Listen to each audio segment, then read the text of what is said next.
और सारे ही इनके शब्द व्यवस्थित, ऐसा लगता है कि निर्विचारिता में लिखे इन्होंने। इतने शुद्ध वर्णन, ये हम जरूर कहेंगे कि सबसे ज्यादा संस्कृत में और उसके बाद मराठी में ही आध्यात्म पे किताबें बढ़िया लिखी, न जाने बड़े गहराई से आध्यात्म पे काम किया गया। अब कोई कहे कि अंग्रेजी भाषा में भी इतना लिखा जाता है माँ, तो वहां क्या शारदा का कोई वो नहीं। अब यही सोचिए कि अंग्रेजी भाषा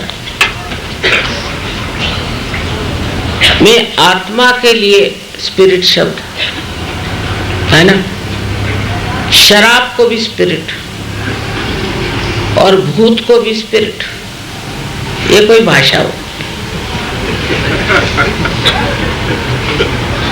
ये शारदा देवी की कृपा से ऐसी भाषा है।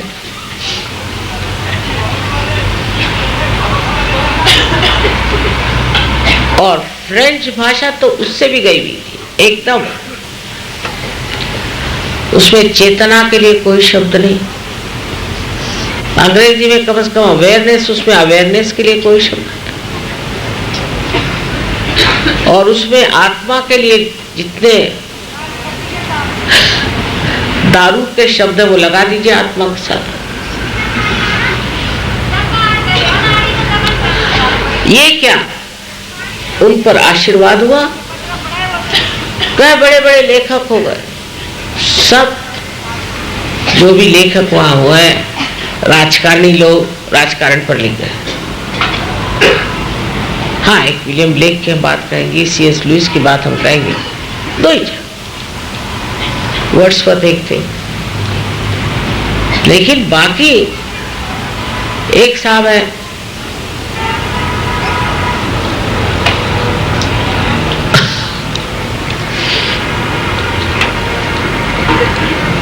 उन्होंने कविता लिखी, वहां रोने की कविता, जैसे अपने यहाँ गजलें होती है वैसे रोने की कविता बहुत चलती कि अच्छे भले घर में बैठे खाते पीते आदमी तो नाटक बना के कविता लिखी कि मैं कहीं पे जाकर कैद हो गया, हुए हुए कुछ नहीं होते तो पता चलता, कोई कविता ना।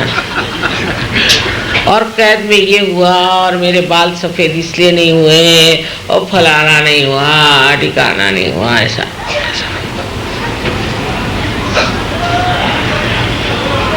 अरे भाई, ऐसा अगर तुम्हें तकलीफ हो रही थी तो तुम कहीं वहीं डूब जाते, अच्छा रहता। ये ऐसे रोने वाली कविता है, जो कविता उठाओ वो रोने वाली। और अच्छे वाले बैठे हैं, मतलब उनको कोई तकलीफ होने पर लिखो तो भी समझ में आता।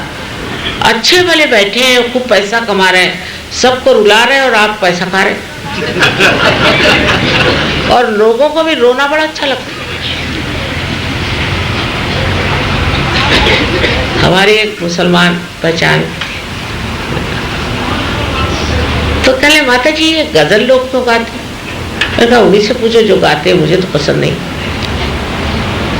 कहने लगे कि जितने लोग गजल पसंद करते हैं वो अपनी बीवी से प्यार नहीं करते, वो कुछ और ही से प्यार करते हैं। मैंने कहा आपने कैसे जाना? मैंने देखा है ये बात।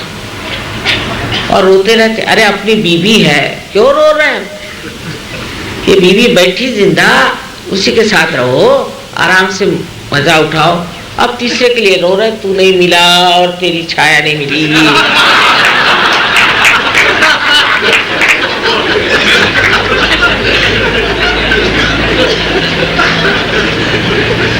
ये क्या शारदा देवी के आशीर्वाद में से होते क्या ऐसी कविताएं?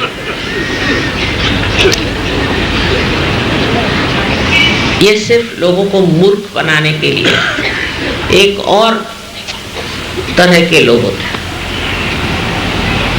एक साहब हमारे आए थे बहुत दिन पहले की बात, तो उन्होंने शराब पे बहुत सुना था, बड़े मशहूर आदमी। शराब से ये होता है और फिर मधुशाला होता है और फलाना होता है। फिर मैंने कहा और जो रास्ते पे मरते हैं वो भी तो कहो। लेकिन मैंने फिर ऊपर एक कविता सुनाई उसी वक्त। मैं तो शीघ्र कवि हूँ।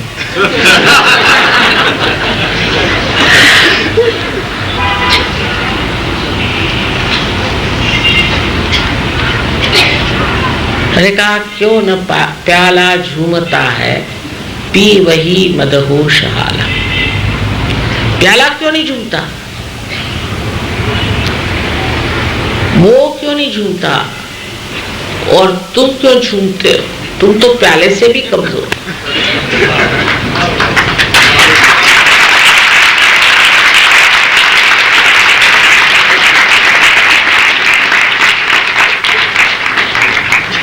उसके बाद उन्होंने शराब की बात नहीं करी। कुछ समझ में नहीं आया। जब बीवी मर गई तो उसका सुनाया उन्होंने, उस पर एक कविता बना। और सुनते हैं 15 दिन बाद दूसरे शादी भी कर ली, फिर उस पर दूसरी कविता बना दी। जैसा मौका लग गया वैसे। इस प्रकार अपने देश में बहुत सस्ते टाइप के कवि पैदा हुए, और विशेषकर वो कवि जो कि भगवान सब चीज में घसीटते हैं और परमात्मा को मनुष्य के जैसा दिखाते हैं। ये तो महापाप। और उन पे शारदा देवी की जो भी कृपा है वो महाकाली के दरवाजे में जाने वाली है। माने विद्यापति साहब देख लीजिए, अब राधा अब कृष्ण का पता नहीं क्या श्रृंगार सजा रहे। अरे उस कृष्ण को कहाँ टाइम, उस राधा को कहाँ टाइम कि श्रृंगार श्रृंगार करें। सारे विश्व की जिसको चिंता, और राधा, रा माने एनर्जी और धा माने धारने वाली, उसको क्या ये सब दुनिया भर का रोमांस करने की फुर्सत है। अब डाल दिया उनको रोमांस। यहां तक कि वाजिद अली साहब जिनके 165 बीवियां थी, तो भी वो साड़ी पहन के और राधा बनते थे और कृष्ण के साथ नाचते थे। क्या अब ये रोमांटिक पना जो है इसमें कोई अर्थ नहीं, बेकार की बात है। तो साधु संतों को इससे क्या मतलब? वो तो कबीर को भी लोग कहते थे, कबीर ने कह दिया कि सैया निकस गए मैना लड़ी थी। अरे वाह, सैया निकस गए मैंने क्या कि प्राण निकल गए। खुसरो ने लिखा छाप तिलक सब दीनी तो से नैना मिला। अब वो सूफी आदमी उस किससे नैना मिलाता है सिवाय परमात्मा। छाप माने मुसलमानों की पहचान और तिलक माने हिंदुओं की। सब मैंने छोड़ दिया तुझसे जब मैंने आंखें। उन्होंने देहाती भाषा में इस तरह की भाषा में लिखा जैसे मेरा नैहर छूटोरी जाए। अब क्या वो बहुरानी थे क्या वो नैहर छोड़ने के लिए? क्योंकि गहराई नहीं है। तो सूफियों को भी हम सोचते हैं कि कोई फिल्म स्टार के फिल्मी गाने गा रहे हैं, गहराई नहीं ना, समझ नहीं।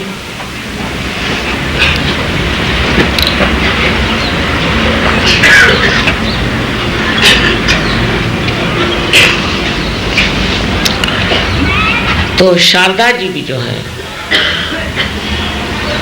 वो भी कभी कभी महामाया स्वरूप हो जाती है। जैसे ज़ेन के जो कवि लिखते हैं वो एक सहयोगी समझ सकता और कोई नहीं समझ सकता। वो जिस तरह से कोई चीज का वर्णन करते हैं, छोटी सी या जिस तरह के वो चित्र बनाते थे वो बहुत ही सूक्ष्म, और उसकी संवेदना सिर्फ एक योगी जन ही कर सकते और कोई नहीं कर सकता।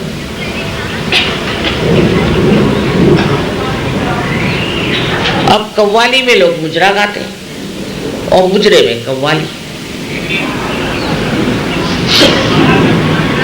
ये कोई शारदा देवी का आशीर्वाद है। किसी भी तरह से ऐसे मिक्सचर्स करना, संगीत में भी शुद्धता हो चाहिए। अब संगीत में भी देखते हैं कि उसमें जापानी भी ले आते हैं और अंग्रेजी भी ले आते हैं और सब ले आते हैं, क्योंकि शुद्ध संगीत गाना नहीं आता तो और मिला मिला के मिलावट करते चलो।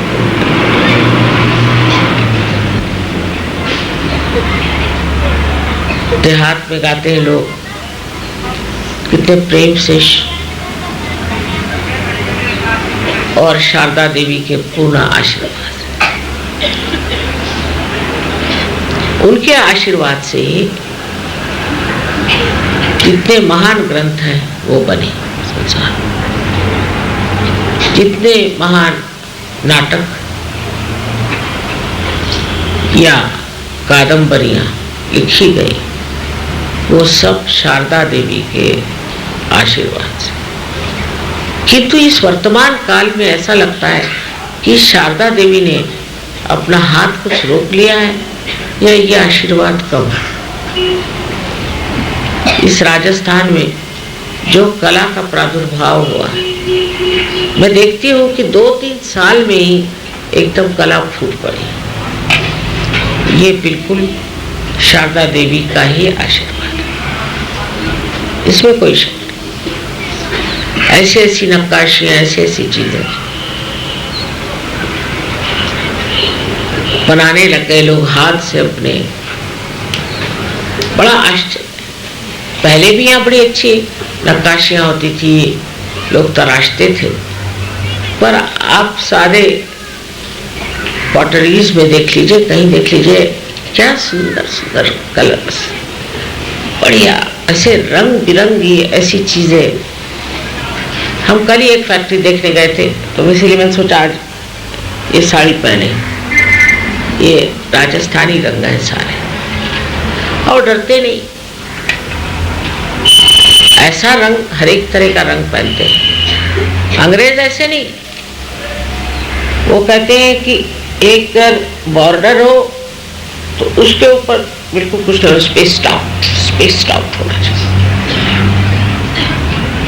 वो क्योंकि दिमाग उनके स्पेस्ड आउट है, मेल नहीं ना, हृदय में और दिमाग में मेल नहीं। इनको भाषा समझती नहीं, कुछ भी बोलो।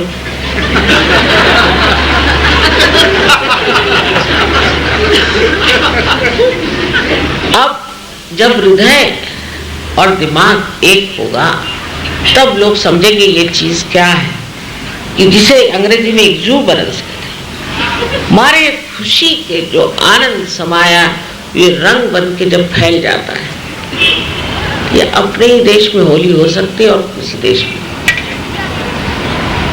रंगों के जो हमारे यहाँ खेल होता है, रंगों के साथ जो हमारे यहाँ साड़ियाँ बनती हैं, कपड़े बनते हैं, लहंगे बनते हैं, ये सब उनके देश में कहाँ। वहाँ तो ग्रे कपड़े पहन के चलो, अब ग्रे से बढ़ गए तो काले, ऐसे भूत के जैसे शक्लें, और ऊपर से काले कपड़े पहन के घूमते। एक से उतरे तो दूसरे, उनकी कोई हिम्मत है ऐसी एक भी साड़ी बना के दिखा दे तो हम फिर से अंग्रेजों को मान लें। एक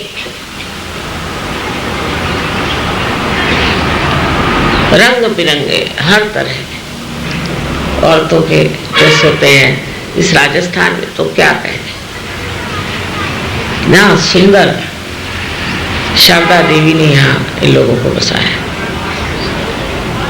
बस एक बात जरूर कहूंगी कि यहाँ सफाई का ख्याल करो। औरतें बहुत साफ है, घर वगैरह साफ रखती हैं, पर बाहर बहुत गंदगी। आदमी लोगों को कोई मतलब ही नहीं है हमारे यहाँ बाहर से, सब कूड़ा बाहर बिकता है। और प्रदेश में बाहर साफ है,